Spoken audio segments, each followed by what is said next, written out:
അലങ്കാരമുള എങ്ങനെ നമുക്ക് വീട്ടിൽ തന്നെ മുളപ്പിച്ചെടുക്കാമെന്നുള്ള വീഡിയോ ഉണ്ട്. ഈ സാധനം ഇത് നമ്മൾ പുഴക്കിയെടുക്കണം. പുഴക്കി പറഞ്ഞൊരു കത്തിയൊക്കെ എടുത്തിട്ട് ഇങ്ങനെ ചെത്തിയിട്ട് ഈ സാധനം പുഴക്കിയെടുക്കണം. കണ്ട ഈ സൈഡിലെ കണ്ട അടിയിൽ വേര് വന്നിക്കണ്ട. അപ്പം ഇങ്ങനെ വേര് വരണം.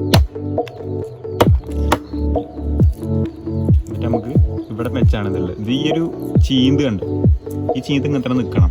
ഇത് ഫുള്ളായിട്ട് മുറിക്കരുത്. അപ്പോൾ ഈ ഒരു ടൈപ്പിൽ നമ്മൾ ഈ ഭാഗം മാത്രം വെക്കണം. ഇത് കറക്റ്റ് കാണില്ലേ? ഈ ഒരു ടൈപ്പിലാണ് ശരിക്കും ചെത്തേണ്ടത്. ഈ മുളയുടെ ഈ കൂമ്പ് വെള്ളത്തിൽ മുക്കി വെക്കണം. ഇത് ഏകദേശം 1 മാസം മുതൽ 2-3 മാസം വരെ ഇട്ട് വെച്ചാലുള്ളൂ ഇത് കറക്റ്റ് തൂമ്പ് വരിക. തൂമ്പ് ഏകദേശം ഇതിൻ്റെ ഈ ഭാഗത്തായിരിക്കും തൂമ്പ് വരിക. ഈ ഭാഗത്ത് ചെറിയ തൂമ്പ് വരാൻ തുടങ്ങും. കൂടുതൽ രസകരമായ ഇതേപോലത്തെ വീഡിയോസ് കൊണ്ട് ഞാൻ വീണ്ടും വരാം. ബൈ.